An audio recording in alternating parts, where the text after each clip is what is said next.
قاتلوهم يعذبهم الله بأيديكم ويخزهم وينصركم. السلام علیکم ناظرین، میں ہوں عدنان بریج۔ پروگرام قرآن سے روحانی علاج میں ہم آپ کو خوش آمدید کہتے ہیں۔ آج ہمارے ساتھ اسلامی اسکالر قاری عبدالباسط سلفی صاحب موجود ہیں۔ آج ہم ان سے ڈپریشن کا علاج کے بارے میں پوچھیں گے، اسے جانیں گے جس طرح پاکستان میں ڈپریشن کے مریض بہت زیادہ بڑھ رہے ہیں، اس کی کیا وجوہات ہے اور اس کا علاج کیا ہے، قرآن و حدیث میں اس کا کون سا علاج بتایا گیا ہے، اس کے بارے میں آج ان سے جانیں گے۔ السلام علیکم قاری صاحب۔ وعلیکم السلام ورحمۃ اللہ۔ جی قاری صاحب، ذرا اس کے بارے میں ہمیں بتائیں۔ الحمدللہ وقفا والصلاة والسلام علی رسول اللہ، اما بعد۔ عدنان بھائی، سب سے پہلے ہم یہ جانیں گے کہ ڈپریشن ہے کیا۔ ڈپریشن ایک بیماری ہے جس کا علاج آقا علیہ السلام 1400 سال پہلے بتا گئے۔ آج بہت ساری گولیاں، بہت سارے علاج اس کے دریافت کیے جا رہے ہیں۔ ڈپریشن کا مرض بہت تیزی سے بڑھ رہا ہے۔ جی، اصل میں ڈپریشن ہے کیا؟ ڈپریشن ہے انسان کے دماغ پہ بوجھ، ٹینشن، فکر، غم، گھبراہٹ، اس چیز کو ڈپریشن کہتے ہیں۔ اب ڈپریشن کب ہوتا ہے اور کیوں ہوتا ہے؟ سب سے پہلی وجہ ڈپریشن کی جو ہے، جب انسان اللہ کی رضا پر راضی نہیں ہوتا۔ کوئی کام خراب ہو گیا، غلطی ہوگی، کوئی معاملہ اس کی جیسی سوچ تھی ویسا نہیں ہوا، اب اس نے اللہ کی رضا پر اختلاف اٹھانا شروع کر دیا۔ اس نے کہا جی یہ ایسے نہیں، ایسے ہونا چاہیے تھا، اور اس چیز کو اندر ہی اندر سوچ کے یہ خود کو ختم کرنا شروع کر دیا اس نے۔ تو یہ ڈپریشن ہے۔ اور دوسری ڈپریشن کی وجہ بنتی ہے، ایک بندے کو دیکھ رہا ہے، یہ جس کے ساتھ اس کا مقابلہ چل رہا ہے، یہ دیکھ رہا ہے وہ اوپر جا رہا ہے، وہ کامیاب ہو رہا ہے، اس کے دل میں کیا آ گیا؟ حسد آ گیا۔ حسد خود میں کیسے ختم کرنا ہے؟ بھئی محنت کرو، اللہ نے جو اسے مقام دیا اس پر ماشاءاللہ پڑھو، صحیح بات۔ اس پر خوشی کا اظہار کرو۔ جب انسان کسی کو دیکھ کر، اوپر والے کو دیکھ کر اس سے حسد کرتا ہے، اصل میں طریقہ کار ہے نیچے والے کو دیکھو، اس چیز میں نیچے والے کو دیکھو۔ جب خود کو آگے بڑھانا ہے تو اوپر والے کو دیکھو کہ میں نے اس سے آگے جانا ہے، اور جب تکبر آئے تو نیچے والے کو دیکھو۔ پھر اس کے بعد ایک چیز یاد رکھیے گا، کوئی چیز وقت سے پہلے نہیں ملتی۔ یہ باتیں بندہ اپنے دماغ میں بٹھا لینا، اس کا ڈپریشن ختم ہو جائے گا۔ کوئی چیز وقت سے پہلے نہیں ملتی، انسان سوچتا رہے، چیختا رہے، چلاتا رہے، دنیا اکٹھی کر لے، بالکل جو مرضی کر لے۔ جب ڈپریشن ذہن پہ سوار ہوتا ہے نا، تو انسان سوچتا ہے کہ میں کیا کر جاؤں، اور بہت سارے لوگ تو بہت بڑے قدم اٹھا جاتے ہیں۔ یاد رکھیے گا یہ بات، جب ڈپریشن ہو، جب دماغ میں ایسی چیزیں چلیں، تو پھر کیا کرنا ہے؟ اللہ پر توکل کرنا ہے۔ یہ جو چیزیں ہیں وقت سے پہلے جو تمہارے لیے لکھی گئی ہے، وہ وقت سے پہلے نہیں ملنی، بے شک، اور جتنی تمہارے لیے لکھی گئی ہے اس سے زیادہ نہیں مل سکتی۔ اللہ کی رضا پر راضی ہونا اسے کہتے ہیں کہ میرا اگر کام نہیں بنا، میں کامیاب نہیں ہوا، تو میں مالک سے کہوں کہ اللہ اگر تو ایسے خوش ہے تو میں تیری رضا پہ راضی ہوں۔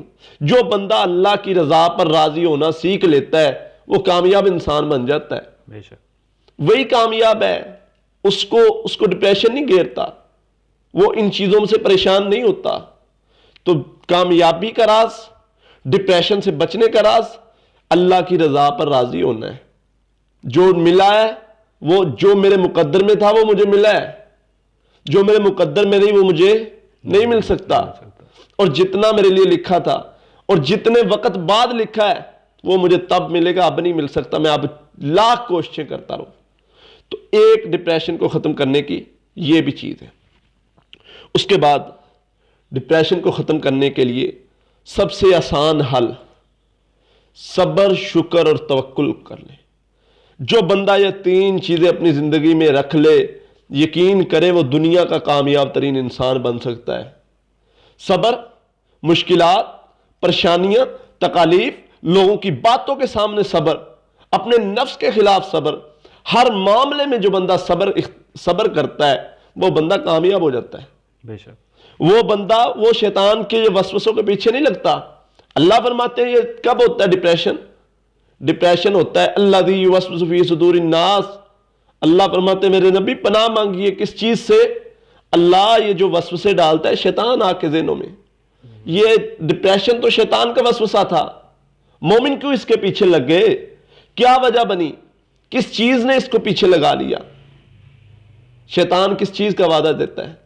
کس چیز سے ڈراتا ہے؟ اللہ تعالیٰ قرآن میں فرماتے ہیں یہ تمہیں فقیری سے ڈراتا ہے، یہ تمہیں ڈراتا ہے تو تیرا کیا بنے گا، تو کیسے زندگی میں آگے بڑھے گا، کیسے سروائیو کرے گا؟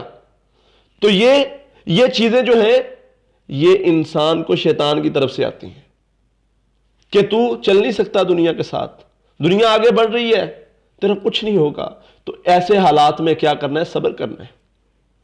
دوسرا فارمولا ڈپریشن کو ختم کرنے کا جی شکر ہے، تھوڑا ملا ہے شکر کر۔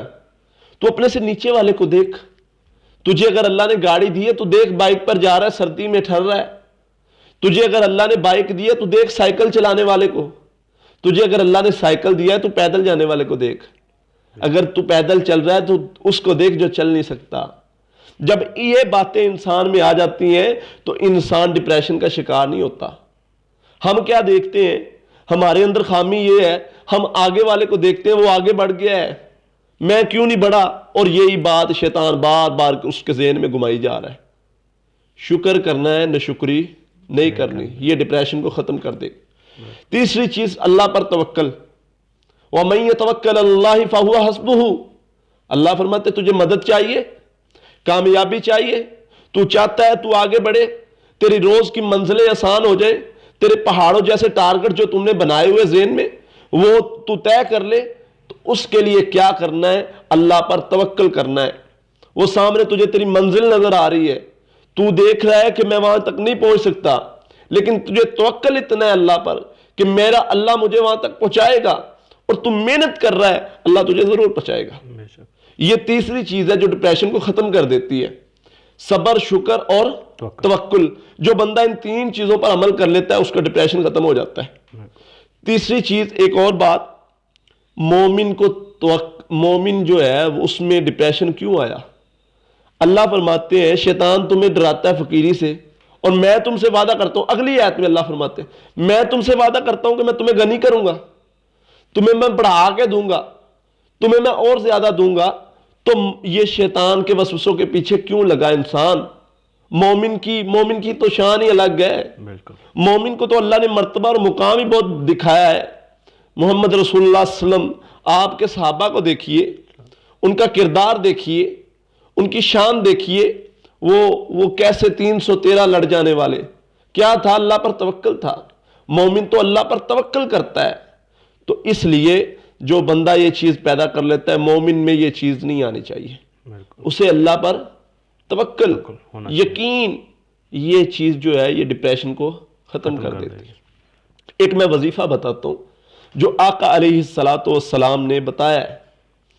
آپ نے فرمایا کیا میں تمہیں عرش کے خزانوں میں سے خزانہ نہ بتاؤں، جنت کے خزانوں میں سے خزانہ؟ صحابہ نے پوچھا اللہ کے نبی ضرور بتائیے، وہ کون سی چیز ہے جو عرش کے خزانوں میں سے خزانہ، جنت کے خزانوں میں سے خزانہ؟ اور فرمایا وہ 99 بیماریوں کی شفا بھی ہے۔ صحابہ متوجہ ہوئے، کون سی چیز، کون سا کلمہ، کون سی دعا، کون سا عمل؟ فرمایا پڑھا کرو لا حول ولا قوت الا باللہ، آسان طریقہ، کسی سے اجازت لینے کی ضرورت نہیں، حضور نے اجازت دے دی، یہ عمل کرو کامیاب ہو جاؤ گے۔ فرمایا لا حول ولا قوت الا باللہ جو بندہ پڑھتا ہے اس کی 99 بیماریوں دور ہو جاتی ہیں، اور سب سے جو چھوٹی بیماری وہ غم اور فکر ہے، وہ یہ ڈپریشن ہے۔ جب بندہ سب کچھ چھوڑ کے، سب کچھ ختم کر کے ایک بات پڑھتا ہے لا حول ولا قوت الا باللہ، اللہ نہ میں نیکی کر سکتا تھا، نہ برائی سے رک سکتا تھا، نہ میں کچھ کر سکتا ہوں، نہ میں کچھ کر سکتا تھا الا باللہ، مگر تیری طاقت کے علاوہ۔ سبحان اللہ، کیسا وظیفہ اللہ کے نبی صلی اللہ علیہ وسلم نے بتایا۔ فرمایا 99 بیماریاں دور ہو جائیں گی، اور سب سے چھوٹی بیماری غم اور فکر ہے۔ یہ کتنی بار پڑھنا چاہیے؟ یہ کم از کم 100 مرتبہ، دن میں؟ جب تک بار بار انسان پڑھتا رہے، جب تک اس کا ذہن ہلکا نہیں ہو جاتا، اور غور سے، توجہ کے ساتھ جب یہ بندہ پڑھتا ہے، اللہ کے فضل سے اللہ تعالیٰ اس کا سارا ڈپریشن دور کر دیتے ہیں۔ یہ وہ طریقہ ہے جو 1400 سال پہلے آقا علیہ الصلوۃ والسلام نے بتایا ہے. تو ڈپریشن کا علاج تو 1400 سال پہلے آ گیا. آج تو سب سے زیادہ گولی جو ہے ڈپریشن کی پاکستان میں بکتی ہے. اس کی وجہ اور سبب یہی ہے کہ ہم نے اللہ پر توکل چھوڑ دیا, شکر کرنا چھوڑ دیا, صبر کرنا چھوڑ دیا, تو ہم پر ڈپریشن شیطان نے اپنے وسوسے ڈال دی. تو جو بندہ یہ وظیفہ کرے گا اللہ تعالیٰ اس کا ڈپریشن ختم کر دیں گے, اس کے وسوسے ختم ہو جائیں. انشاءاللہ. بہت بہت شکریہ قاری صاحب. جی ناظرین, اگلے پروگرام میں آپ کے سامنے پھر حاضر ہوں گے. تب تک کے لیے اللہ حافظ. قاتلوهم يعذبهم الله بأيديكم ويخزهم